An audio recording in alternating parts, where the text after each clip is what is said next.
ସମୟାନୁବର୍ତ୍ତିତା board ପାଇଁ ଗୁରୁତ୍ୱପୂର୍ଣ୍ଣ ଓଡ଼ିଆ ରଚନା। ପ୍ରତିଟି ସକାଳ ଆରମ୍ଭ ହୁଏ କିଛି ସୁନ୍ଦର ଭାବନାରୁ, ତେଣୁ ସମୟ ହିଁ ମୂଲ୍ୟବାନ। ସମୟାନୁବର୍ତ୍ତିତା ରଚନା କହିବା ପୂର୍ବରୁ ଆଗ ଉପକ୍ରମଟି କହୁଛି ଶୁଣ। ସମୟ ଅତି ମୂଲ୍ୟବାନ। ସମୟ କାହାକୁ ଅପେକ୍ଷା କରେ ନାହିଁ, ତେଣୁ ସମୟର ଉପଯୁକ୍ତ ସଦୁପଯୋଗ କରିବା। ସମୟ ଅବିରାମ ଗତିରେ ଗଡ଼ି ଚାଲିଛି। ସମୟର ଗୋଟିଏ ମିନିଟ୍ ମଧ୍ୟ ମୂଲ୍ୟବାନ, ତେଣୁ ସମୟକୁ ଅପଚୟ କରିବା ଉଚିତ ନୁହେଁ। ସମୟ ବହି ଚାଲେ ଆଗକୁ ଆଗକୁ, ତାର ରଥଚକ୍ର ତଳେ ପେଶି ହେଇଯାଏ ମଣିଷ। ମଣିଷର ସଭ୍ୟତାକୁ କିଏ ଧନୀ କିଏ ଦରିଦ୍ର, କାହା ପାଇଁ ସେ ଅଟକି ରହେନି। କେଉଁ ଅନାଦି କାଳରୁ ଅନନ୍ତ କାଳ ପର୍ଯ୍ୟନ୍ତ ତାର ଗତି, କେବେ ଆରମ୍ଭ କେବେ ଶେଷ ତାର ନାହିଁ। କିଏ କହିପାରିବ ସମୟର ଅନ୍ତ? ଖାଲି ଯିଏ ଜଗି ରହେ, ନିଜକୁ ମାପି ଚୁପି ଗତି କରିବାକୁ ଅଭ୍ୟାସ କଲେ ମଧ୍ୟ କେତେକାଂଶରେ ଚିହ୍ନେ ଏହି ସମୟର ପ୍ରଭାବ। ତେଣୁ ଉପନିଷଦରେ କୁହାଯାଇଛି ଯେ କାଳ ସହ ତାଳ ଦେଇ ନିଜର କର୍ମକୁ ନିୟନ୍ତ୍ରଣ କରିବାର ନାମ ହିଁ ସମୟାନୁବର୍ତ୍ତିତା ଅଟେ। ସମୟାନୁବର୍ତ୍ତିତାର ସୁଫଳ। ସମୟାନୁବର୍ତ୍ତିତାରୁ ଅନେକ ସୁଫଳ ମିଳିଥାଏ। ଯେଉଁ ବ୍ୟକ୍ତି ସମୟାନୁବର୍ତ୍ତୀ ହୋଇ ଜୀବନ ନିର୍ବାହ କରେ, ତା ଜୀବନ ହୋଇଥାଏ ସୁଖମୟ। ତେଣୁ ସମୟ ଅନୁସାରେ କାର୍ଯ୍ୟ କଲେ ଏବଂ ଉପଯୁକ୍ତ କର୍ମ ଠିକ୍ ସମୟରେ କଲେ କୌଣସି ଅସୁବିଧା ଉପୁଜେ ନାହିଁ ଏବଂ ଆମମାନଙ୍କର ଲକ୍ଷ୍ୟ ସାଧିତ ହୋଇଥାଏ। ତେଣୁ ମହାତ୍ମା ଗାନ୍ଧୀ ସମୟାନୁବର୍ତ୍ତିତା ବିଷୟରେ ବେଶ ସଚେତନ ଥିଲେ। ସେ ଘଡ଼ିକି ଦେଖି ସବୁ କାର୍ଯ୍ୟ ସମ୍ପାଦନ କରୁଥିଲେ। କେତେବେଳେ କେଉଁ କାର୍ଯ୍ୟ କରିବେ ଦିନଭରି ସେ ସବୁ ସେ ସମୟ ଅନୁସାରେ କରୁଥିଲେ। ତେଣୁ ସମୟ ଅନୁସାରେ ବିଭିନ୍ନ କାର୍ଯ୍ୟ କରାଯାଏ, ତେଣୁ ମଣିଷର ଉନ୍ନତି ଠିକ୍ ଭାବରେ ହୁଏ।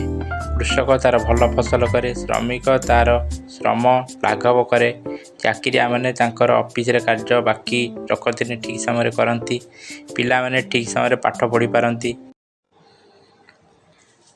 ତେଣୁ ମଣିଷର ସୁଖ ସମୃଦ୍ଧିରେ କାଳାତିପାତ କରିବା ସହିତ ତାର ଜୀବନ ମାଧୁର୍ଯ୍ୟ ହୋଇ ଉଠେ। ତେଣୁ ସମୟାନୁବର୍ତ୍ତିତାରେ ଅନେକ ସୁଫଳ ମିଳିଥାଏ।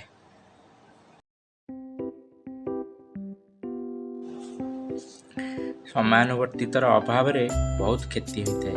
କ'ଣ ନା ବର୍ତ୍ତମାନ କରାଯିବା କାମ ପରକୁ କରାଯାଏ, ଆଜି କାମ କାଲିକୁ କରାଯାଏ, କାଲି କାମ ପରଦିନକୁ କରାଯାଏ। ଏହିପରି କାମ ରହି ଶେଷରେ ବିରାଟ କାମର ବୋଝ ସୃଷ୍ଟି ହୋଇଯାଏ। ଫଳରେ ସହଜ କର୍ମଟା ଜଟିଳ ହୋଇଯାଏ। ବ୍ୟକ୍ତିର ଉନ୍ନତି ପରିବର୍ତ୍ତେ ଅବନତି ହୋଇଯାଏ। ଆଉ ଅନାହାର ଅର୍ଦ୍ଧାହାରରେ ଲୋକମାନେ କାଳ କାଟନ୍ତି। ରୋଗ ଆରମ୍ଭ ହେବା ମାତ୍ରେ ଡାକ୍ତରକୁ ନ ଦେଖାଇଲେ ପରେ ଭବିଷ୍ୟତରେ ବଡ଼ ରୋଗରେ ପଡ଼ି ମୃତ୍ୟୁବରଣ କରନ୍ତି ଏବଂ ମୃତ୍ୟୁର ଯନ୍ତ୍ରଣାରେ ଛଟପଟ ହୁଅନ୍ତି। ତେଣୁ ବହୁତ ଦୁଃଖ ଯନ୍ତ୍ରଣା ତାକୁ ଭୋଗିବାକୁ ପଡ଼ିଥାଏ। ତେଣୁ ମନୁଷ୍ୟ ସର୍ବଦା ସମୟାନୁବର୍ତ୍ତିତାରେ କାମ କରିବା ନିହାତି ଆବଶ୍ୟକ।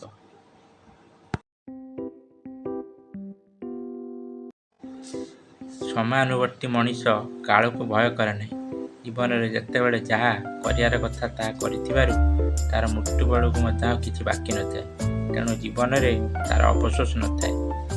ସମୟାନୁବର୍ତ୍ତୀ ହୋଇଥିବାରୁ ମଣିଷ ସବୁବେଳେ ସୁସ୍ଥ ସବଳ ରଖେ ଓ ନିଜକୁ ଶରୀରକୁ ନିରୋଗ ରଖେ।